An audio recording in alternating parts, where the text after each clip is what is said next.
ജീവിതത്തിലേക്കുള്ള ഒരു സുവർണപാത എന്ന പ്രോഗ്രാമാണ്. പലതരം പാതകൾ ജീവിതത്തിലേക്ക് അല്ലേ? നമ്മൾ പറയുന്നത് സുവർണപാത എന്താണ്? ഒരു ഗോൾഡൻ പാത്ത്. അപ്പോൾ ഇതുവരെയുള്ള ജീവിതത്തിൽ ഇവരുടെ മുന്നോട്ടേക്കുള്ള യാത്രയിൽ ഇനി അന്വേഷകരായിട്ടുള്ള കുറച്ച് ആളുകൾ, ജന്മം കിട്ടിയതുകൊണ്ട് മാത്രം ജീവിച്ചിരിക്കുന്ന ആളുകൾ, പിന്നെ പഠിപ്പിക്കപ്പെട്ടില്ല ഒരുപാട് ആളുകൾ, കുടുംബങ്ങളിൽ നിന്ന്, വിദ്യാലയങ്ങളിൽ നിന്ന്, സമൂഹങ്ങളിൽ നിന്ന് പഠിപ്പിക്കപ്പെട്ടില്ല ജീവിതം നയിച്ചുകൊണ്ടിരിക്കുന്ന ആളുകൾ, അതല്ല എങ്കിൽ ജന്മം കിട്ടിയതുകൊണ്ട് മാത്രം ജീവിച്ചിരിക്കുന്ന ആളുകൾ, അതിനിടയിൽ അന്വേഷകരായിട്ടുള്ള ചില ആളുകൾ. ഇതിന് വേറെ വല്ല സാധ്യതയുണ്ടോ? ഞാനിവിടെ ജനിച്ചു, ഈ ജീവിതം മനോഹരമാണ് എന്ന് പറയാൻ സാധിക്കുന്ന ആളുകൾ വളരെ കുറവാണ്. എൻ്റെ ജീവിതം വളരെ സുന്ദരമാണ്, ഞാൻ ആഹ്ലാദവാനാണ്, ഞാൻ സ്വതന്ത്രനാണ്, ഞാൻ നിർഭയനാണ് എന്ന് പറയുന്ന ആളുകൾ വളരെ വിരളിലുണ്ടാകുന്ന ആളുകൾ മാത്രമേ ഉള്ളൂ. എന്നാൽ ഈ ഒരു അന്വേഷണത്തിൻ്റെ തലം കഴിഞ്ഞതിന് ശേഷം എൻ്റെ ഉള്ളിൽ ജനിക്കുന്ന ഒരു അവബോധം, ഒരു അവയർനെസ് എത്തിക്കഴിയുന്നതോടുകൂടി ഞാൻ അനുഗ്രഹീതനാണെന്ന് മനുഷ്യൻ പറയാൻ സാധിക്കും. അതുവരെ അവൻ പറയാൻ സാധിക്കും. അതാണ് ഇത്തരം രീതിയിലുള്ള കൂട്ടായ്മയുടെ ഒരു പ്രത്യേകത എന്ന് പറയുന്നതാണ്. വളരെ കുറച്ചാളുകൾ മാത്രമേ ഉള്ളൂ, വളരെ വിരളിലുണ്ടാവുന്ന ആളുകൾ മാത്രമേ. എന്നാൽ നിങ്ങൾ മറ്റു വളരെ പ്രസിദ്ധരായിട്ടുള്ള പോപ്പുലറായിട്ടുള്ള ചില ഗുരുക്കന്മാർ കണ്ടിട്ടുണ്ടോ? അവരുടെ കൂടെ ആയിരക്കണക്കിന് പതിനായിരക്കണക്കിന് ആളുകളുണ്ടാവും. ഈ പതിനായിരക്കണക്കിന് ആളുകളിൽ സ്വന്തമായി എത്ര പേരുണ്ട്? ഗുരുക്കന്മാർക്ക് തൻ്റെ ഒപ്പം തന്നെ ആളുകളെ നിർത്തണം എന്നുള്ളതാണ്. എങ്കിലാണ് ലോകം അറിയപ്പെടുന്നത് അവൻ 1,00,000 ശിഷ്യന്മാരുള്ള ഗുരുവാണ്, അല്ലെങ്കിൽ 10,000 ആളുകളുള്ള ഗുരുവാണ് എന്ന് അറിയിക്കാനാണ് ശ്രമം. ആരെങ്കിലും സ്വന്തമാക്കണം എന്നുള്ള അങ്ങേയറ്റത്തെ ആഗ്രഹമുള്ള ഗുരുക്കന്മാർ കുറവാണ്. ഞാൻ അറിഞ്ഞ സത്യം അവനിലേക്ക് എത്തണമെന്ന്, അവൻ സ്വതന്ത്രമായി തീരണമെന്ന് ആഗ്രഹിക്കുന്ന ആളുകൾ വളരെ വിരളിലുണ്ടാവുന്ന ആളുകൾ മാത്രമേ. ഇന്ന് വളരെ പ്രാധാന്യമുള്ള ദിവസം, ഇന്ന് ജീസസ് ക്രൈസ്റ്റിൻ്റെ കുരിശാരോഹണം നടന്ന ദിവസം അല്ലേ? വെള്ളിയാഴ്ച എന്നാണ് നമ്മൾ പറയുന്നത്. അവർ പറയുന്നത് ഗുഡ് ഫ്രൈഡേ ആണ്. ജീസസിനെ കുരിശിലേറ്റ ദിവസം. ഒരുപക്ഷെ ലോകം കണ്ടിട്ടുള്ള ധ്യാനികളിൽ വളരെ പ്രശസ്തനാണ് ജീസസ്. അദ്ദേഹം ലോകത്തോട് പറഞ്ഞിട്ടുള്ള കാര്യങ്ങളെല്ലാം തന്നെ ചെറിയ ചെറിയ കാര്യങ്ങളിലൂടെയാണ് അദ്ദേഹം പറയുന്നത്, വളരെ ചെറിയ വാക്കുകളിലൂടെയാണ് അദ്ദേഹം പറയുന്നത്. അദ്ദേഹം പറയുന്ന മുട്ടുവിൻ തുറക്കപ്പെട്ടു, അന്വേഷിപ്പിൻ കണ്ടെത്തും. അവിടെ എവിടെയാണ് മുട്ടേണ്ടത്? നമുക്കറിയില്ല എവിടെയാണ് മുട്ടുന്നത്. ആളുകൾ മുട്ടുന്നുണ്ട്, പല വീടുകളുടെ വാതിൽ മുട്ടുന്നുണ്ട്, പല കള്ളുഷാപ്പിന്റെ വാതിൽ മുട്ടുന്നുണ്ട്, പലയിടത്തും മുട്ടിക്കൊണ്ടിരിക്കുന്നുണ്ട്.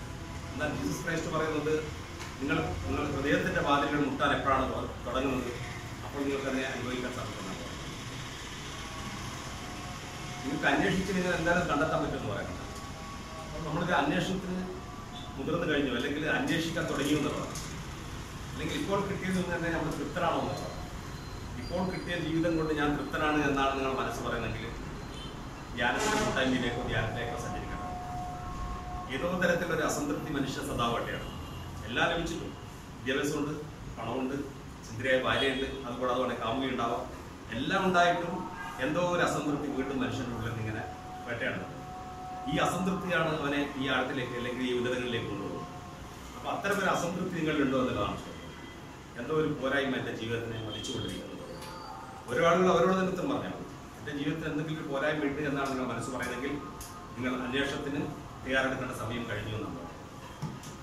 എന്നാൽ ജീസസ് ക്രൈസ്റ്റിനെ കുരിശിലേറ്റിയ ഈ ദിവസം അപ്പോൾ ലോകം കണ്ടിട്ടുള്ള അങ്ങേയറ്റം കാരുണ്യവാനായിട്ടുള്ള, അങ്ങേയറ്റം സ്നേഹം നിറഞ്ഞ ഒരു മനുഷ്യൻ, അദ്ദേഹം ഈ ലോകത്തോട് ചെയ്ത തെറ്റെന്താണ്? അദ്ദേഹം ആരെങ്കിലും കവർച്ച നടത്തിയോ അല്ലെങ്കിൽ പീഡിപ്പിച്ചോ?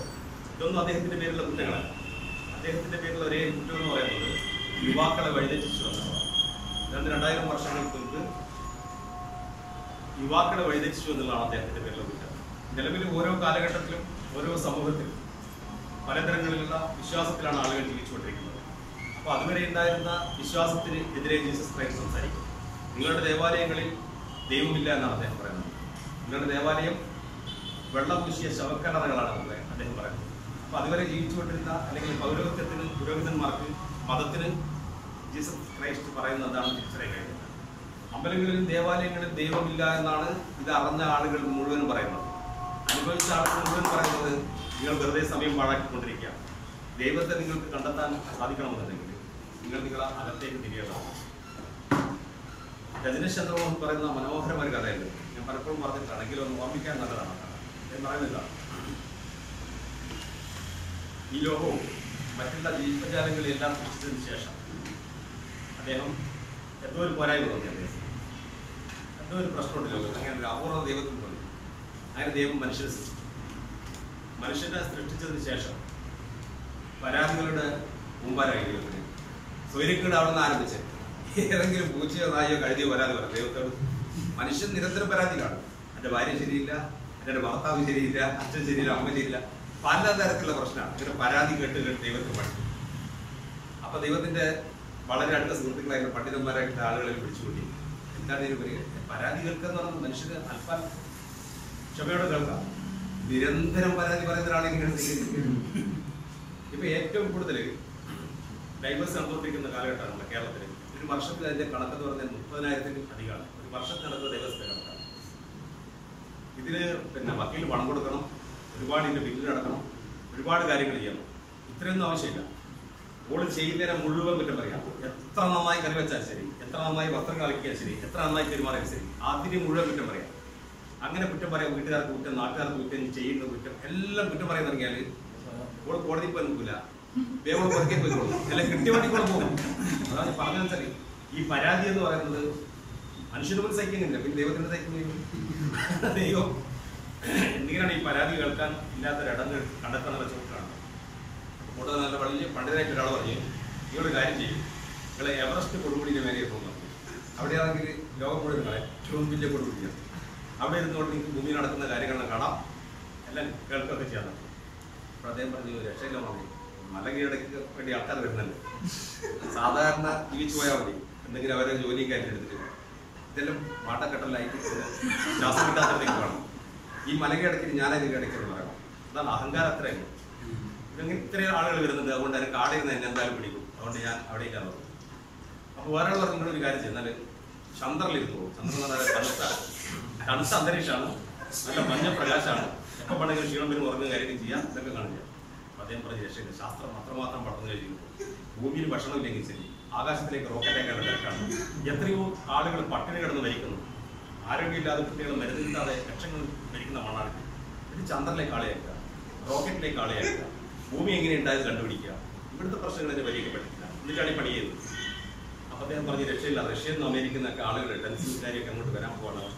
വിഷയം ആരാണ് പോയത്? അമേരിക്കൻ ആംസ്ട്രോങ് ആൾഡ്രിൻ തുടങ്ങിയ ആളുകൾ എന്നാ ചന്ദ്രനിലേക്ക് വരികയാണ്. അതുകൊണ്ട് ഞാൻ ചന്ദ്രൻ എന്നാൽ രക്ഷയില്ല. അങ്ങനെ ദൈവം തന്നെ ഒരു തീരുമാനം എടുത്തെന്നാണ് പറയുന്നത്. മനുഷ്യൻ ഒരിക്കലും എന്നെ അന്വേഷിച്ച് വരാൻ ഇടയില്ലാത്ത ഒരേ ഇടം അവന്റെ ഹൃദയത്തിലാണ്. ഞാൻ അവന്റെ ഹൃദയത്തിൽ നിന്നതാണ്, ഞാൻ അവന്റെ ഹൃദയത്തിൽ നിന്നതാണ്. അതിനാണ് ജീസസ് ക്രൈസ്റ്റ് പറയുന്നത്, മുട്ടുവിൻ തുറക്കും. നിങ്ങൾ ഹൃദയത്തിന്റെ കവാടത്തിലേക്ക് എപ്പോഴാണ് നിങ്ങൾ മുട്ടാൻ തുടങ്ങുന്നത്, അവിടെ നിങ്ങൾ ദൈവികമായ അനുഭവം. ഈ അസംതൃപ്തിയുടെ ഒരേ ഒരു കാരണം, മനുഷ്യ ജീവിതത്തിന്റെ അസംതൃപ്തിയുടെ ഒരേ ഒരു കാരണം എന്ന് പറയുന്നത് ദൈവികമായ അനുഭവം മനുഷ്യനില്ല എന്നതാണ്. മനുഷ്യൻ വിശ്വസിക്കുക മാത്രമാണ്. ലക്ഷക്കണക്കിന് കോടിക്കണക്കിന് ആളുകൾ ദേവാലയങ്ങളിലും ദേശാടനത്തിലും ഹജ്ജിനും ഹിമാലയത്തിലേക്കും ഒക്കെ യാത്ര ചെയ്തു. ദൈവികമായ അനുഭവം എപ്പോഴാണ് വന്നെത്തുന്നത്, ആ നിമിഷം മുതൽ നിങ്ങൾ അങ്ങേയറ്റം അനുഗ്രഹീതരായിരിക്കും. അങ്ങേയറ്റം അനുഗ്രഹീതരാനുള്ള ഒരേ ഒരു വഴി എന്ന് പറയുന്നത് ധ്യാനത്തിലേക്കുള്ള ആന്തരികമായ യാത്ര ആരംഭിക്കുക എന്നുള്ളതാണ്. എന്ന് കണ്ടുമുട്ടെന്ന് പറയാൻ സാധിക്കില്ല. ഒരു ദിവസം നിങ്ങൾ അവിടെ എത്തിച്ചേരും എന്നുള്ളത് ഈ ഭൂമിയിൽ വന്ന് ജനിച്ച്, ഇത്രയും മനോഹരമായ ഭൂമിയിൽ വന്ന് ജനിച്ചിട്ട് ഇത്രയും മനോഹരമായ അനുഭവങ്ങൾ ഉണ്ടായിട്ടും കാഴ്ചകൾ ഉണ്ടായിട്ടും മനുഷ്യൻ എന്തോ ഒരു തരത്തിലുള്ള പ്രശ്നങ്ങൾ വീണ്ടും അനുഭവിച്ചുകൊണ്ടിരിക്കുകയാണ്. അപ്പൊ ഹൃദയം ശൂന്യമാകാതെ അല്ലെങ്കിൽ മനസ്സ് ശൂന്യമാകാതെ ഈ ഒരു അവസ്ഥയിലേക്ക് മനുഷ്യന് എത്തിച്ചേരാൻ സാധിക്കില്ല. മനസ്സിനകത്ത് എപ്പോഴും പ്രശ്നങ്ങളാണ്, എപ്പോഴും ചിന്തകളുടെ ബഹളമാണ് മനസ്സിൽ. ഒരു ദിവസം 10,000-കണക്കിന് ചിന്തകളാണ് മനസ്സിലൂടെ കടന്നു പോകുന്നത്. ഈ 10,000-കണക്കിന് ചിന്തകളിൽ 10% ചിന്തകൾ പോലും മനുഷ്യന് പ്രയോജനം നൽകുന്നില്ല എന്നതാണ് സത്യം. ഇതിന്റെ ഒരേ ഒരു കാരണം എന്ന് പറയുന്നത്, ഇപ്പോഴും മനസ്സെന്താണ് നമുക്ക് നൽകിക്കൊണ്ടിരിക്കുന്നത്, അത് തന്നെയാണ് നമ്മൾ അനുഭവിച്ചുകൊണ്ടിരിക്കുന്നത്. മനസ്സിനെ എങ്ങനെ ഉപയോഗിക്കണം എന്നുള്ളതിനെ കുറിച്ച് നമുക്ക് അറിയില്ല. ഒരു മൊബൈൽ ഫോൺ എങ്ങനെയാണ് കൃത്യമായി ഉപയോഗിക്കേണ്ടത് നമുക്കറിയാം, അല്ലേ? പല ആളുകൾക്ക് അറിയാം എങ്ങനെയാണ് മൊബൈൽ ഫോൺ ഉപയോഗിക്കേണ്ടത്. എന്നാൽ സ്വന്തം മനസ്സിനെ എങ്ങനെ ഉപയോഗിക്കണം എന്നുള്ളത് ആളുകൾക്ക് അറിയില്ല. അതുമാത്രമല്ല, ആളുകളത് തിരിച്ചറിയുന്നില്ല. ഈ മനസ്സിൽ എന്തെങ്കിലും ഒരു മാറ്റം വരുത്താൻ സാധിക്കുമെന്ന് ആളുകൾ തിരിച്ചറിയുന്നില്ല. അപ്പോൾ മഹാഭൂരിഭാഗം ആളുകൾ ഒന്നിച്ചുള്ള ആളുകളെ എങ്ങനെ മാറ്റാനുള്ള തിരക്കാണ്. ഭാര്യക്ക് ഭർത്താവിനെ മാറ്റാനുള്ള തിരക്ക്, അച്ഛനമ്മക്ക് കുട്ടികളെ മാറ്റാനുള്ള തിരക്ക്, സുഹൃത്തിനെ മാറ്റാനുള്ള തിരക്ക്. ഒന്നിച്ചെല്ലാ ദിവസവും അല്പം ഒന്നിച്ചിരിക്കുകയും അല്ലെങ്കിൽ 2 ദിവസം പറയുകയും പൊട്ടിച്ചിരിക്കാതെ സിനിമ പോകുന്ന ആളാണ്. ഒരു ദിവസം വേറെ സുഹൃത്തിലൂടെ പടത്തിന് പോയി, സിനിമ പോയി. ഇനി ഇങ്ങനെ രൂപയില്ല. കാരണം അറിയാം, ഈ മറ്റാണ്ട് സിനിമ പോയി. ഇത്രയുള്ള സുഹൃബന്ധം എന്ന് പറയുന്നത്. ഏതായാലും ഇത് മനസ്സിനെ എങ്ങനെ ഉപയോഗിക്കാമെന്നുള്ള വിദ്യയാണ്. ഇതുവരെ നമ്മൾ ശ്രദ്ധിച്ചു കേട്ട ചെറിയ ചെറിയ കാര്യങ്ങളാണ് പറഞ്ഞുകൊണ്ടിരിക്കുന്നത്. ഇതുവരെ നമ്മളെ മനസ്സ് നമ്മൾ ഉപയോഗിച്ചുകൊണ്ടിരിക്കുക. ഇനി നമുക്ക് എങ്ങനെ മനസ്സിൽ ഉപയോഗിക്കാൻ കഴിയും എന്നാണ് ഈ ജീവിതത്തിനെക്കുറിച്ച് സുവർണ്ണപാത എന്ന പ്രോഗ്രാം പറഞ്ഞുകൊണ്ടിരിക്കുന്നത്. നമ്മുടെ മനസ്സിനെ നമുക്ക് ഉപയോഗിക്കാൻ കഴിയും. നമ്മുടെ മനസ്സിന് നമുക്ക് ഉപയോഗിക്കാൻ കഴിയുന്ന ആ സമയം മുതലാണ് നമ്മുടെ ജീവിതം മനോഹരമായി തീരുന്നത്. അല്ലെങ്കിൽ നമ്മുടെ മനസ്സിൻ്റെ ഇരയായി തീരും. രാവിലെ മനസ്സ് പറയും ജീവിതം വളരെ മനോഹരമാണ്. ഉച്ചക്ക് പറയും എന്തോ ഒരു പ്രശ്നമുണ്ട്, ആരും ശരിയില്ല, ഈ ലോകം തന്നെ ശരിയമായി ആത്മഹത്യ അത്രയാണ് ചെയ്യുന്നത്. നിങ്ങൾ ചെയ്യുന്നത് എന്തെങ്കിലും ചെയ്തില്ല. വലിയ പ്രശ്നങ്ങൾ കാരണമൊന്നല്ല ആത്മഹത്യ ചെയ്യുന്ന ആളുകൾ. മനസ്സിനകത്ത് ഡിപ്രഷൻ വരിക. ഡിപ്രഷൻ വന്നിട്ട് എന്തെല്ലോ കാടുകയും ചിന്തിച്ച് ലോകത്തിനൊന്നും അർത്ഥമില്ല, ആകെപ്പാടെ പ്രശ്നമാണ്, കുടുംബത്തിലാണ് സൂര്യക്കേട് എന്ന ചർച്ചയായിരുന്നു. ഇതിൻ്റെ കാരണക്കാരാണ് ഈ മനസ്സാണ്. ഞാൻ മനസ്സാണെന്നാണ് ആൾ കരുതുന്നത്, അല്ല ഞാൻ ശരീരമാണ് എന്നാണ് ആൾ കരുതുന്നത്. ഞാൻ ശരീരമാണെന്ന് തെറ്റിദ്ധരിച്ചു കഴിഞ്ഞാൽ ശരീരത്തെ പിന്തുടരുന്നത് എന്താ ഉണ്ടാകുന്നറിയോ? രോഗമുണ്ടോ ആരോഗ്യമുണ്ടോ? അത് മാറി ഒരവസ്ഥകൾ മാറിക്കൊണ്ടിരിക്കുകയാണ്. ശരീരത്തെയാണ് പിന്തുടരുന്നവർ രോഗവും ആരോഗ്യമുണ്ടാവും. മനസ്സിന് പിന്തുടരുന്നവനാണെങ്കിൽ സുഖദുഃഖം ഉണ്ടാവും. അതിങ്ങനെ മാറി മറിഞ്ഞുകൊണ്ടിരിക്കും. നിങ്ങൾ ബോധത്തെയാണ് പിന്തുടരുന്നതെങ്കിലോ ബുദ്ധനൊക്കെ ലഭിച്ചത് ജ്ഞാനം. ബോധത്തെ പിന്തുടരുന്നവന് ജ്ഞാനം. ഇനിയോ ആനന്ദം എന്ന് പറയുന്ന പല അവസ്ഥകളുണ്ട്. ജീവനെ പിന്തുടരുന്നവന് ആനന്ദം. നിങ്ങളെ എൻ്റെ ഉള്ളിലെല്ലാം തന്നെയുള്ളത്. ഇവിടെയുള്ള കണ്ണിൽ കാണാത്ത ഒരു അണു മുതൽ ഒരു കൊതുക് മുതൽ ഒരു ആന വരെയുണ്ട്. ഇപ്പപ്പെട്ട മാസം വരെ ജീവിയിലുള്ളത് ഈ ജീവനാണ്. നിങ്ങളിലും എന്നിലുള്ള ജീവനെ കുറിച്ച് നാം അജ്ഞാതരാണ്. നമുക്ക് ആകെയുള്ള ഈ പ്രത്യക്ഷത്തിൽ കാണുന്ന മനസ്സ് മാത്രമാണ്. വളരെ കൃത്യമായ ഡെഫിനിഷനിലൂടെ പ്രതീക്ഷ പറയുന്നത്. ഈ വിസ്തൃതമായ ഒരു കാഴ്ചയിലൂടെ പുതിയൊരാളെ കാണുമ്പോൾ അതും നിങ്ങളുടെ അകത്തേക്ക് വരും. നിങ്ങളാണ് എല്ലാം കണ്ടുകൊണ്ടിരിക്കുന്നത്. അത്രമാത്രം ബോധം വികസിതമായി തീർന്നിട്ടില്ല. ഈ മനസ്സിൽ നിന്ന് ധ്യാനത്തിലൂടെ സഞ്ചരിക്കുന്ന സമയത്ത് ഉണ്ടാകുന്നതെന്ന് വെച്ചാൽ ബോധത്തിന്റെ വികാസമാണ്. മനസ്സെന്ന് പറയുന്നത് നിങ്ങൾക്കറിയാം. മനസ്സെന്ന് പറയുന്നത് സഞ്ചരിക്കുന്നത് വാക്കുകളിലൂടെയാണ്. നിങ്ങൾക്ക് അമ്മ എന്ന 2 അക്ഷരം മനസ്സിലേക്ക് വരാതെ നിങ്ങൾക്ക് അമ്മയെ മനസ്സിൽ കാണാൻ സാധിക്കില്ല. പറയാം അങ്ങനെ എൻ്റെ അമ്മ വന്നിട്ടുള്ള മനസ്സിലേക്ക് അമ്മയെ കുറിച്ച് ചിന്തിക്കും. ഈ അമ്മ എന്നുള്ള 2 അക്ഷരം വരണം. ജപ്പാനെ കുറിച്ച് ഓർക്കണമെന്നുണ്ടെങ്കിൽ ജപ്പാൻ എന്നുള്ള വാക്കുകളിലൂടെ തന്നെ സഞ്ചരിക്കണം. അപ്പം മനസ്സ് സഞ്ചരിക്കുന്നത് വാക്കുകളിലൂടെയാണ്. ഇവിടെ ജപ്പാനിലേക്ക് പോവുക, അത് കഴിഞ്ഞ് അമേരിക്കയിലേക്ക് പോവുക, എവിടെ വേണം പോവുക, ശൂന്യകാലത്തിലേക്ക് പോവുക. എന്നാൽ അതിനപ്പുറത്തേക്ക് സഞ്ചരിക്കാൻ മനസ്സ് സാധിക്കുന്നത് വാക്കുകളിലൂടെയാണ് മനസ്സ് സഞ്ചരിക്കുന്നത്. വാക്കുകൾ എവിടം വരെ എത്തും, അവിടം വരെ മനസ്സ് സഞ്ചരിക്കും. എന്നാൽ ബോധം എന്ന് പറയുന്നത് ഈ വിശ്വപ്രപഞ്ചത്തിന്റെ ആകെയുള്ള ഒരു തലത്തിലേക്ക്, നിങ്ങൾ എപ്പോഴും ഈ ലോകം മുഴുവൻ നിറഞ്ഞു നിൽക്കുന്ന അവസ്ഥയിലേക്ക് ബോധം നിങ്ങളേക്ക് എത്തിച്ചാൽ തുടങ്ങും. ഈ മനസ്സിന്റെ അപ്പുറത്ത് മറഞ്ഞിരിക്കുന്ന ബോധത്തെ കണ്ടെത്തുക എന്നുള്ളതാണ് ഞാൻ ഏറ്റവും ഉന്നതമായ അവസ്ഥയാണ്. എക്കാട്ടോടെ എന്ന് പറയുന്ന സന്യാസി, നമ്മൾ കേട്ടുള്ള ഇന്ത്യയിൽ മാത്രമുള്ള സന്യാസികളെന്നാണ്. ഇല്ല രുദ്രാക്ഷക്കായൊക്കെ നോക്കി കുറേ നെറ്റിക്കൊക്കെ വരച്ച് കെട്ടി തൂക്കിയിട്ടുണ്ടാവും. എന്നിട്ട് പറയും നമ്മൾ വലിയ ഏതോ എത്തുകയാണ്. എവിടെ എത്തിയിട്ടില്ല. ഇങ്ങനെ എത്തിക്കഴിഞ്ഞാൽ ഇതിന്റെ ആവശ്യമില്ല. ഇതിന്റെ രുദ്രാക്ഷം കൈയോ വലിയ വേഷം കെട്ടിന്റെ ആവശ്യമില്ല. നിങ്ങൾ അകത്ത് നടക്കുന്ന ഒരു പരിവർത്തനമാണ്. അകത്ത് പരിവർത്തനം എന്നാൽ ഇത് വേഷം കെട്ടി കാണിക്കേണ്ടതുണ്ടോ? അങ്ങനെ എക്കാട്ടോടെ എന്ന് പറയുന്ന ജർമ്മനിയിലുള്ള സന്യാസി ഒരു യാത്രക്കിടയിൽ കാണുന്നത് വെച്ചാൽ ഒരു യാചകനായ മനുഷ്യൻ, ദരിദ്രനായ മനുഷ്യൻ ഒരു പെട്ടിപ്പുറത്തിൽ യാചിക്കുകയാണ്. എനക്കെന്തും തരുമെന്നാണ് അദ്ദേഹം ചോദിക്കുന്നത്. അപ്പൊ എനക്കെന്തും തരുമെന്ന് ചോദിച്ച സമയത്ത് ഈ സന്യാസി പറയാണ്, യാചകനോട് പറയാണ്, നിനക്ക് തരാൻ എൻ്റെ കയ്യിലൊന്നുമില്ല, ഞാനൊരു സന്യാസിയാണ്, പക്ഷെ എനിക്കൊരു വിദ്യ അറിയാം. നീ ഒരു നിധിയുടെ പുറത്താണ് ഇരിക്കുന്നത്. ഈ നിധിയുടെ പേടം എങ്ങനെയാണ് തുറക്കേണ്ടതെന്നുള്ള വിദ്യ എന്നെ കാണിച്ചാൽ പറ്റും. അന്നേരം യാചകൻ പറയാണ്, നിങ്ങൾ വെറുതെ പറഞ്ഞേ ഈ പെട്ടിയിലായിരുന്നില്ല, ഈ കാലി പെട്ടിയാണ്, ഞാൻ തുറന്നോക്കിയിട്ടുണ്ട്. അപ്പൊ അദ്ദേഹം പറയാണ്, ഞാൻ ഉദ്ദേശിച്ചത് ഇരുന്ന പെട്ടിയെ കുറിച്ചല്ല, നിന്റെ ഉള്ളിലുള്ള ആ ദിവ്യമായ നിധിയുടെ പേടകം തുറക്കുന്ന വ്യക്തിയാണ്.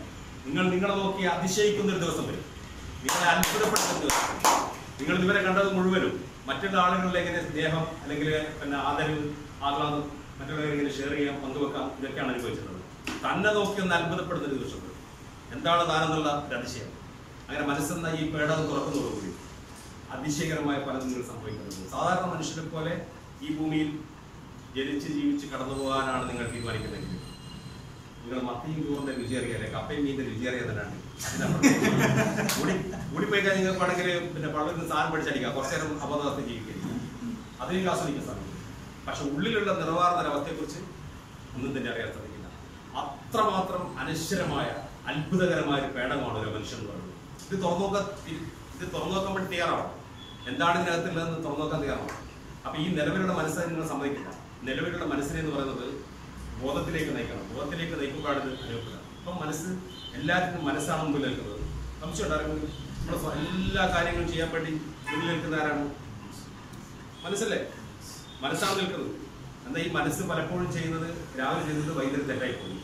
ആരോടും സംസാരിച്ചു കഴിഞ്ഞാൽ അവൻ അത് കൊടുത്ത രണ്ട് ജാസ്തി പറയണ്ടേ, അല്ലെ വേണ്ടപ്പെട്ടവരോട് പറഞ്ഞെങ്കിലും അയ്യോ അയാളോട് പറയേണ്ടിയില്ല, അയാളോട് പറയേണ്ടിയിരുന്നില്ല, കാരണം ഞാനായിട്ട് ഞങ്ങളുടെ സ്നേഹത്തിലാണ്. പെട്ടെന്ന് എന്തോ ഒരു വികാരത്തിന് തള്ളിച്ച് ആകപ്പാട് അലമ്പായി രാവിലെ പോയിട്ട് അയ്യോ ക്ഷമിക്കണം. എന്തിനാണ് ഇത് പറയുന്നത്? ശ്രദ്ധയെ കൊണ്ടുവരിക. ഓരോ നിമിഷത്തിലും പറയുന്നതിലും ചെയ്യുന്നതിലും പ്രവർത്തിക്കുന്നതിലും എല്ലാത്തിനും നിങ്ങൾ ശ്രദ്ധയെ കൊണ്ടുവരും. ധ്യാനം പറയുന്നത് ശ്രദ്ധയുടെ കലയാണ്. പൂർണ്ണ ശ്രദ്ധയോടെ വാക്കുകൾ പറയുക, ചെയ്യുന്ന കാര്യത്തിലേക്ക് ശ്രദ്ധ കൊണ്ടുവരിക.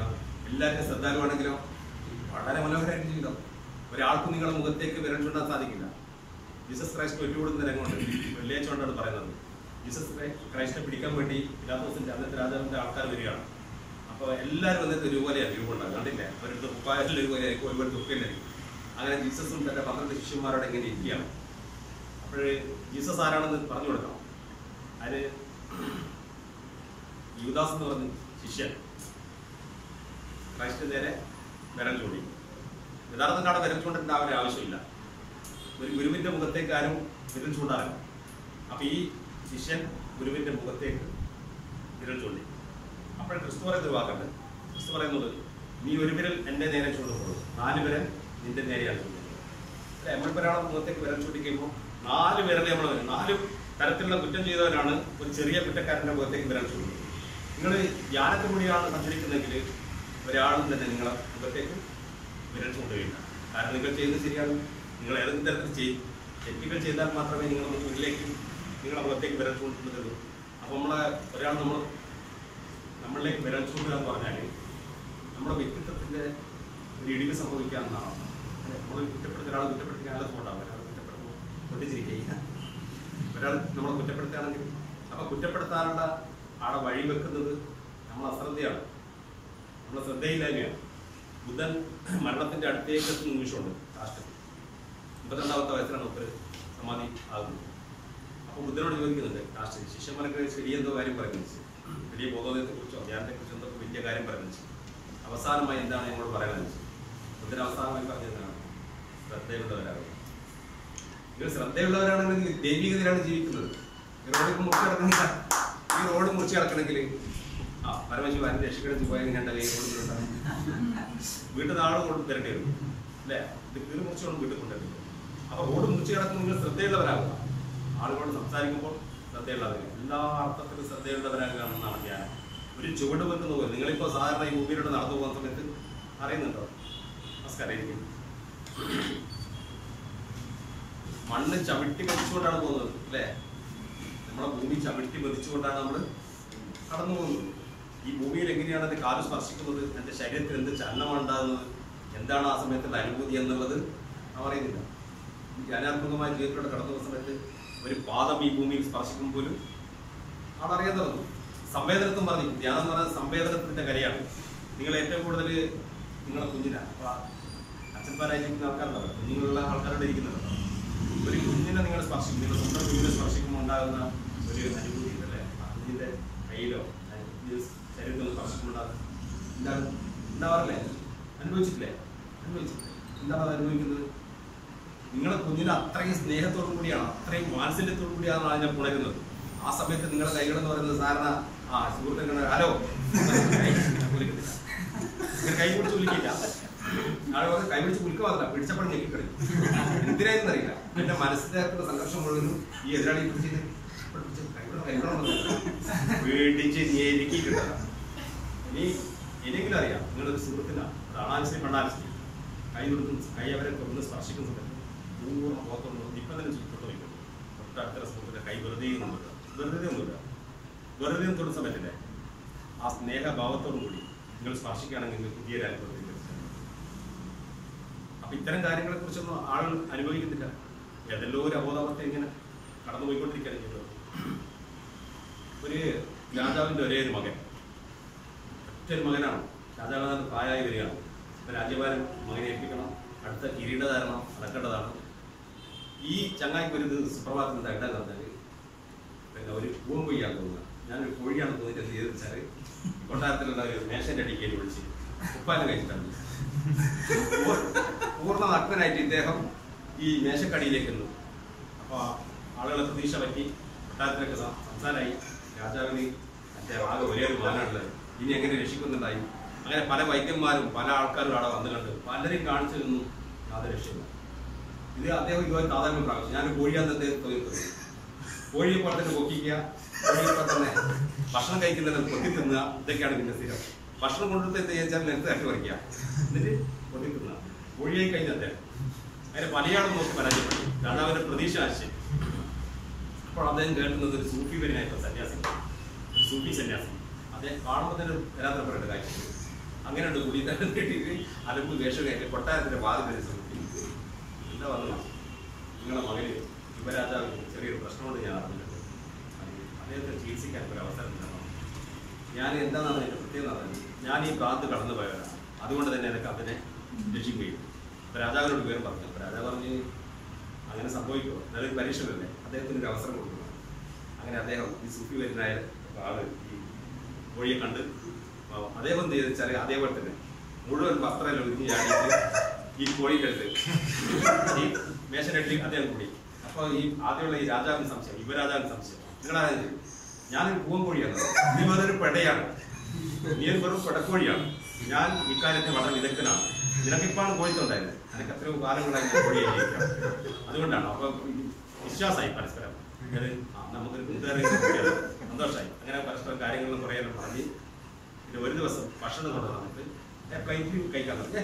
കോഴിയുടെ ഒരിക്കലും പ്ലേറ്റ് ഭക്ഷണം കഴിക്കാറില്ല, നേരത്തെ പറഞ്ഞു ഈ ആദ്യത്തെ രാജാവിന്റെ മകൻ പറഞ്ഞല്ല, ഭക്ഷണം പ്ലേറ്റ് കഴിക്കുന്ന കുഴപ്പമൊന്നുമില്ല, നമ്മളെ കോഴിത്തത്തോട് നീതി പുലർത്തിക്കൊണ്ട് തന്നെ നമുക്ക് കുറച്ച് സെക്കൻഡ് അടുത്ത തണുപ്പ് വരികയാണ്, ഭയങ്കര കൊടുന്തണുപ്പ്, അങ്ങനെ ഉണ്ടാവും, ശരത്കാലം വരികയാണ്. ആ തണുപ്പ് കാലം വരുന്ന ഈ വന്ന സൂഫി പറഞ്ഞ് നമുക്ക് ധരിക്കാൻ പറ്റിയ കമ്പിളിന്റെ വസ്ത്രം ഉണ്ട്. നിങ്ങളുടെ കമ്പിളി വസ്ത്രം കോഴിയുടെ വസ്ത്രം ധരിക്കരുത്, അവിടെ കമ്പിളി വസ്ത്രം തരാ, കമ്പിളി വസ്ത്രം ധരിക്കുന്നൊന്നും കുഴപ്പമില്ല, നമുക്ക് ഈ തണുപ്പിന് രക്ഷപ്പെട്ടെ. അവിടെ ഈ വസ്ത്രം അണിഞ്ഞ് സാധാരണ മനുഷ്യൻ ജീവിക്കുന്ന പോലെ തന്നെ ഉള്ളിൽ കോഴിയില്ല അടങ്ങോട്ടെ, ഉള്ളിലത്തെ കോഴിയോട് നമുക്ക് നീതി പുലർത്തിക്കൊണ്ട് നമുക്ക് സുഖമായി ജീവിക്കാം. അപ്പൊ അയാൾ പറഞ്ഞ എന്തോ കാര്യം തോന്നി, യുവരാജാവിന് കാര്യം മനസ്സിലായി. എന്നുവെച്ചാൽ നമ്മുടെ ഉള്ളിലൊക്കെ ഒരു കോഴിയോടുള്ള താതാത്മ്യം, ആ താതാത്മ്യത്തെ നിലനിർത്തിക്കൊണ്ട് തന്നെ സാധാരണ ജീവിതം. ക്രമേണ രാജാവിന്റെ അസുഖം മാറി ഒരു ദിവസം കട്ടലിലൊന്ന് പുറത്തു വന്നു സുഖകരമായി. അപ്പൊ ഈ അസുഖം ആരാണ് ചികിത്സിച്ച് മാറ്റിയത്, അവര് മറ്റുള്ള ആളുകളെയും ചികിത്സിച്ചു മാറ്റാം. ഇത് പറയുന്നത് ധ്യാന ക്ലാസ് എന്ന് പറയുന്നത് ഓരോ ആളുകളുടെ ഉള്ളിൽ രജനീഷ് ചന്ദ്രവും പറയുന്നുണ്ട്, 21ാമത്തെ വയസ്സിൽ ബോധോദയം സംഭവിച്ചതിന് ശേഷമാണ് എനിക്ക് കാര്യം മനസ്സിലായത്, ആളുകൾക്കെല്ലാം തന്നെ അല്പാൽപ്പം വട്ടായിരുന്നു. ഒരാളെ കുറിച്ച് തന്നെ പറയുന്നത് ആളുകൾക്കെല്ലാം തന്നെ കുറച്ച് തരാറാണ് പറഞ്ഞത്. അല്ലെ അങ്ങനെ തോന്നിയില്ലേ? അല്ല എനിക്ക് തോന്നിയിട്ടുണ്ടേ, എനിക്കത് 10-13 വയസ്സൊക്കെ തോന്നിയിട്ടുണ്ട്. എനിക്കത് ചെറിയ പ്രശ്നമാണ്, ചെറിയ പ്രശ്നമാണ്. കാരണം വെച്ചാല് വേറെ ബുദ്ധിമുട്ടുകളൊന്നുമില്ല, ഞാൻ ആരെയും സങ്കടപ്പെടുത്തുകയോ വേദനിപ്പിക്കുകയോ അല്ലെങ്കിൽ ആരെങ്കിലും ബുദ്ധി ചതിക്കുകയോ പ്രശ്നത്തിനതായില്ല. വളരെ ശാന്തമായി ജീവിച്ച മനുഷ്യൻ, അധികാരിയുടെ ഇടപെടാറ് പോലും ഇല്ല. എന്നാലും മനസ്സിന് ഒരു അവസ്ഥയാണ്. അപ്പൊ ഇങ്ങനെ ഒരു മനസ്സിന്റെ അവസ്ഥയുമായിട്ടാണ് ഈ ഭൂമിയിൽ ജീവിക്കുന്നതെങ്കിൽ എന്തിനൊരു ജന്മം, ജീവിതത്തിന്റെ ആവശ്യം എന്താണ്? ആരെങ്കിലും ബുദ്ധിമുട്ടിച്ചിട്ടാണെങ്കിൽ, ആരെങ്കിലും പ്രയാസപ്പെടുത്തിയിട്ടാണെങ്കിൽ അതിന് ക്ഷമ അറിയാം, അവരെ കാലു പിടിച്ചാൽ പ്രശ്നം തീരും. ഇത് അകത്തേനുള്ള പ്രശ്നമല്ലേ, ഇത് പരിഹരിക്കപ്പെടട്ടെ. അപ്പൊ ഇത് പരിഹരിക്കപ്പെടാത്ത മാർഗം എന്താണെന്ന് ആഴത്തിൽ അന്വേഷിച്ചു നോക്കി. ആഴത്തിൽ അന്വേഷിക്കപ്പെടാം സാധ്യതയുണ്ട്. സാധ്യത എന്ന് പറഞ്ഞാല് എല്ലാം തന്നെ മനസ്സ് സൃഷ്ടിക്കുന്ന പ്രശ്നങ്ങളാണ്. നമ്മളെനിക്കുന്നത് ഇടവൽക്കാരൊക്കെ സൃഷ്ടിക്കുന്നതാണ്, പാവങ്ങളാണ്, അവരിനേക്കാളും വലിയ വിധത്തിലാണ്. നമ്മുടെ സ്വന്തം മനസ്സിൽ തന്നെ സൃഷ്ടിക്കുന്ന പ്രശ്നങ്ങളിൽപ്പെട്ട് മനുഷ്യൻ ഉയരുകയാണ്. അപ്പൊ അങ്ങനെ ഈ ഒരു വഴി അന്വേഷിച്ച സമയത്ത് എൻ്റെ ഉള്ളിൽ തെളിഞ്ഞത് ഇത്തരം ചിന്തകൾ ഇപ്പൊ മനുഷ്യൻ അറിയണമെന്ന് വെച്ചാൽ എല്ലാം മനുഷ്യൻ അറിയുന്നത് ദുഃഖം തരുന്നത് സുഖം തരുന്നത് എല്ലാം തന്നെ ചിന്തകളിലൊക്കെയാണ്. ആർക്കും ഒരു ഡൗട്ടോ കാര്യം വേണ്ട. നിങ്ങൾക്ക് മക്കളുണ്ടാവാം, അല്ലെങ്കിൽ വലിയ വാഹനം ഉണ്ടാവാം, മറ്റേ പലതരത്തിലുള്ള ബന്ധങ്ങളുണ്ടാവാം, നല്ല ഐഫോൺ ഉണ്ടാവാം, എല്ലാം പക്ഷെ അറിയുന്നത് എൻ്റെ ചിന്തകളിലൂടെയാണ്. ആർക്കത് എന്തെന്ന് അറിയുന്നത് ഇതേപോലെ തന്നെ ദുഃഖവും തരുന്നതും അനക്കൊരു ദുഃഖമുണ്ട്, ഒരു പ്രശ്നങ്ങൾ ഉണ്ട് എന്ന് ഞാൻ അറിയുന്നത് ഈ ചിന്തകളിലൂടെ തന്നെയാണ്.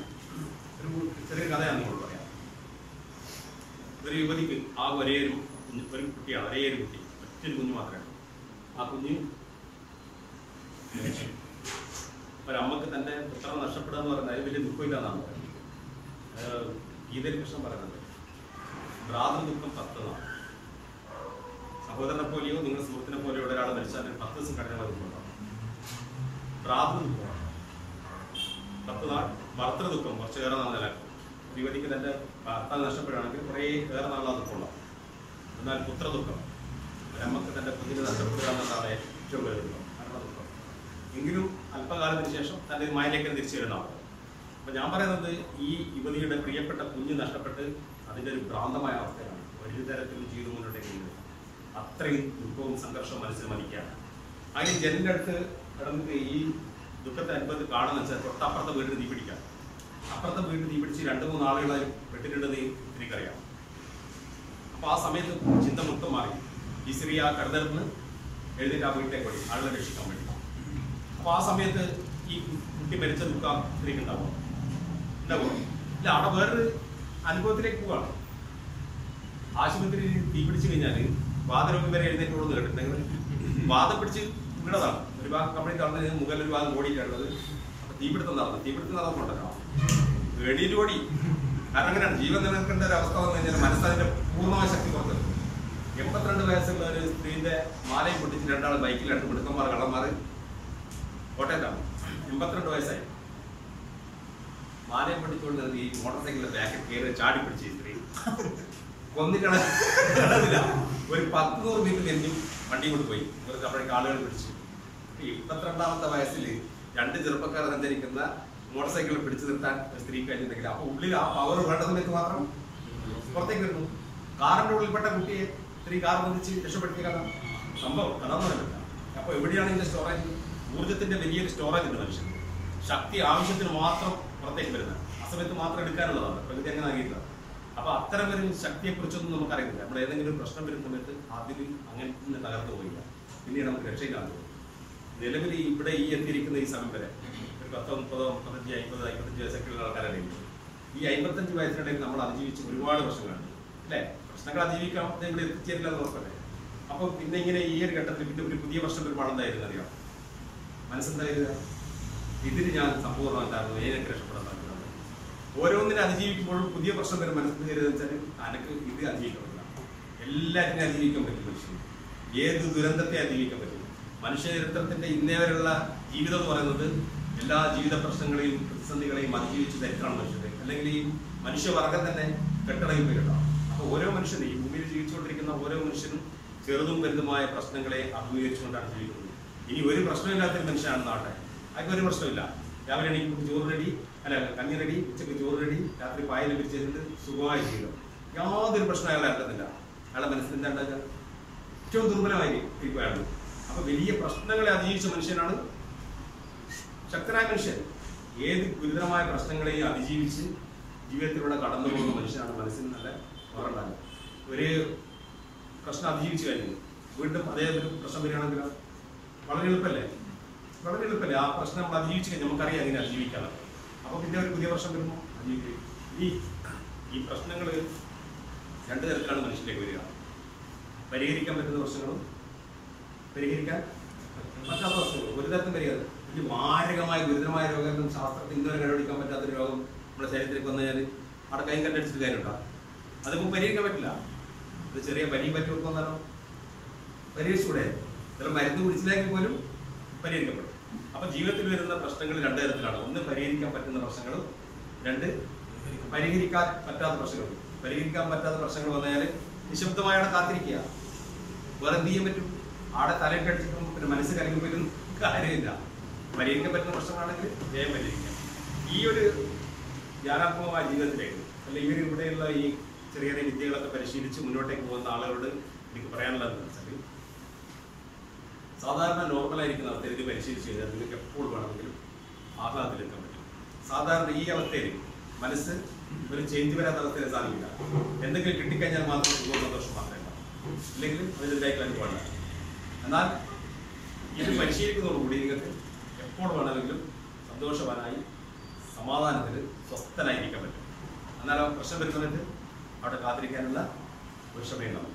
അത് കഴിയുന്നു, വീണ്ടും നിങ്ങൾ സന്തോഷത്തിലേക്ക് പോകുന്നു. ഇപ്പൊ ഏറ്റവും കൂടുതൽ ഇപ്പൊ അനുഭവിച്ചുകൊണ്ടിരിക്കുന്നത് സാധാരണ ഒന്നിക്കലും വിഷാദം അല്ലെങ്കിൽ ഡിപ്രഷൻ, നാളെ എന്തായിത്തീരും, അല്ലെങ്കിൽ ഇനി ഈ സംഭവിച്ചു എങ്ങനെയാണെന്നുള്ള ഇത്തരം ചിന്തകളിൽ ഇങ്ങനെ മനസ്സിങ്ങനെ കലങ്ങിയിട്ട് സന്തോഷവും സുഖവും ആഹ്ലാദവും ഉണ്ടാവില്ല. എപ്പോഴും ഇത്തരത്തിൻ്റെ അനുഭവം ഉണ്ടാകും. ഇത് പരിശീലിക്കുന്നതോടുകൂടി ക്രമേണ എന്താണ് നിങ്ങൾക്ക് ആഹ്ലാദകരമായ ജീവിതം നയിക്കാൻ പറ്റും. അതാരും കൊണ്ടത്തിന് കഴിക്കട്ടെ, ആർക്കും അത് തരാൻ സാധിക്കില്ല. ചെറിയ പ്രായത്തിൽ വിചാരിച്ചാൽ ഇത് അച്ഛനമ്മയെ രക്ഷിക്കുന്നതായിരിക്കും. കുറച്ച് മുതിർന്നപ്പോൾ മനസ്സിലായില്ലേ, അച്ഛനമ്മക്ക് നമ്മൾ രക്ഷിക്കാൻ പറ്റില്ല. പിന്നെ കൂട്ടുകാരെ രക്ഷിക്കാൻ, പിന്നെ കാമുകി രക്ഷിക്കുന്നതായിരിക്കും. ഓടെ അടുത്ത വണ്ടിക്ക് കൂടെ പോകും. ഭാര്യ രക്ഷിക്കുന്നതായിരിക്കും. ഭാര്യയും കഴിയില്ല, വെറുതെ വിശ്വസിക്കാൻ, മണ്ടത്തരം വിശ്വസിക്കാൻ. അതൊക്കെ ഒന്നിച്ച് ജീവിക്കുമ്പോഴുണ്ടാകുന്ന സൗഹൃദവും സ്നേഹവും കുട്ടികൾ വരുന്നു, ഒരാഘോഷം. അത്രയുള്ളൂ. സ്വയം രക്ഷിക്കാൻ കഴിയണമെന്നുണ്ടെങ്കിൽ അത് അവനവന് മാത്രമേ പറ്റൂ. നിന്നെ രക്ഷിക്കാനും നിന്നെ നശിപ്പിക്കാനും നിനക്കെല്ലാം പറ്റാതെ സാധിക്കില്ല. അത്രയും ഉജ്ജ്വലമായ സൃഷ്ടിയാണ് മനുഷ്യൻ എന്ന് പറയുന്നത്. അതുകൊണ്ട് നിങ്ങൾക്ക് നിങ്ങളുടെ ജീവിതം നശിപ്പിക്കാനാണ് തീരുമാനമെങ്കിൽ നിങ്ങൾക്ക് സ്വയം തീരുമാനിക്കാം. ഇനി നിങ്ങളുടെ ജീവിതം ഉജ്ജ്വലമായ അവസ്ഥയിലേക്ക് എത്തിക്കാനാണെങ്കിൽ അത് നിങ്ങൾക്ക് തീരുമാനിക്കാം. സാധിക്കും, നശിപ്പിക്കാൻ സാധിക്കും, എഴുന്നേൽക്കാൻ സാധിക്കും. ഏതായാലും സമയം വളരെ പരിമിതമാണ്. ഇത് പുതിയ 2-3 ആളുകളുടെ സഗീഷ്. അപ്പോൾ ഈ ധ്യാന ക്ലാസ്സിലേക്ക്, ധ്യാന കൂട്ടായ്മയിലേക്ക് എത്തിച്ചേരുക എന്ന് പറഞ്ഞാൽ തന്നെ ഒരു അനുഗ്രഹമാണ്. മഹാഭൂരിഭാഗം ആളുകൾ ഇങ്ങനെയൊന്നും അറിയത്തില്ല, ഇങ്ങനെ ഒരു സംഭവം ഉണ്ട് എന്നുള്ളതിനെ കുറിച്ച് പോലും അജ്ഞാതരാണ്. ഇത് ദിവസം എന്ന് പറഞ്ഞാൽ കുറച്ച് സമയം പരിശീലിക്കുക. ഇത് ചെയ്യുന്നതെന്ന് വെച്ചാൽ സ്വന്തം മനസ്സിന് വേണ്ടിയിട്ടാണ്. 24 മണിക്കൂറിൽ ഒരുപാട് സമയങ്ങൾ മറ്റു കാര്യങ്ങൾക്ക് വേണ്ടി നാം ചെലവഴിക്കുന്നു. എന്നാൽ സ്വന്തം മനസ്സിന് വേണ്ടി ഒരു 10 മിനിറ്റ് സമയം. ഉള്ളിൽ സദാ തേങ്ങിക്കൊണ്ടിരിക്കുന്ന മനസ്സാണ്. മനുഷ്യൻ്റെ ഉള്ളിൽ ഏറ്റവും ദുർബലമായ കണ്ണിയെന്നാണ് മനസ്സാണ്. നമ്മളൊരിക്കലും നമ്മൾ വലിയ പ്രതാപവും കഴിവുള്ള ആളാണ്.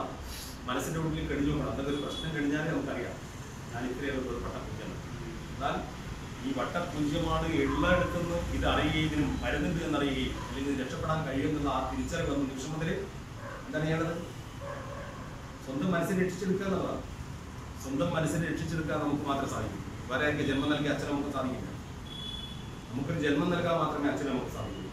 ഇനിയൊരു പുനർജന്മം റീബർത്താണ്. ക്രിസ്തുവിന്റെ വാക്ക് ഞാൻ വീണ്ടും പറയാറുണ്ട്. അദ്ദേഹം പറയുന്നത്, നിങ്ങൾ വീണ്ടും ഒരു കുഞ്ഞിനെ പോലെ പുനർജനിക്കുന്നില്ല എങ്കിൽ ഈ ജീവിതം കർത്താവുന്നതാണ്. കുഞ്ഞിനെ പോലെ പുനർജനിക്കുക എന്ന് പറയുന്നത് വലിയ 15 വയസ്സായിട്ട് പിന്നെയും 6 വയസ്സിലോ 6 മാസം കുഞ്ഞിനാകുക എന്നുള്ളതാണ്. അങ്ങനെയല്ല, ഒരു കുഞ്ഞിനാകുക എന്ന് പറഞ്ഞാൽ നിഷ്കളങ്കരായി തീരുക എന്നുള്ളതാണ്. ഒരു കുഞ്ഞായിരിക്കുന്ന സമയത്ത് എല്ലാവരും കുട്ടിക്കാരനെ കണ്ടിരിക്കുക. കാരണം ആ ശേഷവും ഒരു കുഞ്ഞായിരിക്കുന്ന സമയത്ത് ഈ ജീവിതം ദുരിതമായി എന്നായിരിക്കും പറയുന്നത്. സത്യാന്തമായി പറയും. നിങ്ങൾ 1 വയസ്സ് മുതൽ 5 വയസ്സ് വരെയുള്ള കാലം വിഷമായിരുന്നു പറയാൻ പറ്റുമോ? പറ്റില്ല. ഇതുകൊണ്ടാണ് അവിടെ നിങ്ങൾക്ക് ദൈവമന്ത്രം തന്നിരുന്നത്. ഒരു ചോക്ലേറ്റ് തരാതെ 100 രൂപയാണ് കളിപ്പാടം പഠിച്ചത് ദൈവം തന്നില്ല. സത്യാന്തമായിട്ട് പറയും, ദൈവം തന്നിരുന്നത്. നിങ്ങൾ ദൈവികതയിൽ തന്നെയാണ്. ആ നിഷ്കളങ്കമായ അവസ്ഥ എന്ന് പറയുന്നത് ദൈവികമായ അവസ്ഥ തന്നെയാണ്. അപ്പോൾ ആ കുഞ്ഞായിരിക്കുന്ന സമയത്ത് നാളെ എന്തായി പോകുന്നോ, ഞാൻ മരിച്ചു പോകുന്നോ, ശരീരത്തിൽ രോഗം വരുമെന്നോ, ഞാൻ ഇന്നെ മതക്കാരനാണെന്നോ, അല്ലെങ്കിൽ ഞാൻ സ്വർഗത്തിൽ പോയില്ലെങ്കിൽ എൻ്റെ ജീവിതം നശിച്ചു പോകുന്നു, അങ്ങനെ പലതരത്തിലുള്ള ചിന്തകളാണ് ഇപ്പം വലിപ്പമായി കഴിഞ്ഞപ്പോൾ ഉണ്ടാകുന്നത്. ഇപ്പോൾ കുട്ടിക്കാലത്ത് അത്തരം യാതൊരു പ്രശ്നങ്ങളില്ല. നാളെ രോഗം ഉണ്ടായിരുന്നില്ല, രോഗം ഉണ്ടായിട്ടെങ്കിലൊന്നുമില്ല. കുഞ്ഞിനെ സംബന്ധിച്ച് ദൈവം ഉണ്ടായിരുന്നില്ല, ദൈവം ഉണ്ടായിട്ടെങ്കിലൊന്നുമില്ല. നമ്മളെ സംബന്ധിച്ചിടത്തോളം ഈ ലോകത്തിന് ദൈവം ഉണ്ടായേ മതിയാണ്. എന്തോ ഒരു വലിയൊരു നിർബന്ധമായില്ല ഈ ലോകത്തിന് വലിയ ആളുണ്ടാവണം നൽകുന്നത്. അതിന് പല നിർബന്ധ ബുദ്ധിയാണ് വലിയ മനുഷ്യനായി തീരുമാനമുണ്ടാകുന്നത്. അപ്പം വീണ്ടും ഒരു കുഞ്ഞിനെ പോലെ പുനർജനിക്കുക എന്ന് പറയുമ്പോൾ ആ നിഷ്കളങ്കമായ മനസ്സോടുകൂടി വീണ്ടും ജനിക്കുക എന്നാണ് പറയുന്നത്. അപ്പോൾ നിഷ്കളങ്കമായ മനസ്സിൻ്റെ ഉടമകളായി തീരാൻ ധ്യാനത്തിലൂടെ, ഈ ജീവിതത്തിലൂടെ, സുവർണ്ണ പാതയിലൂടെ നമുക്ക് സാധ്യമാകും എന്ന്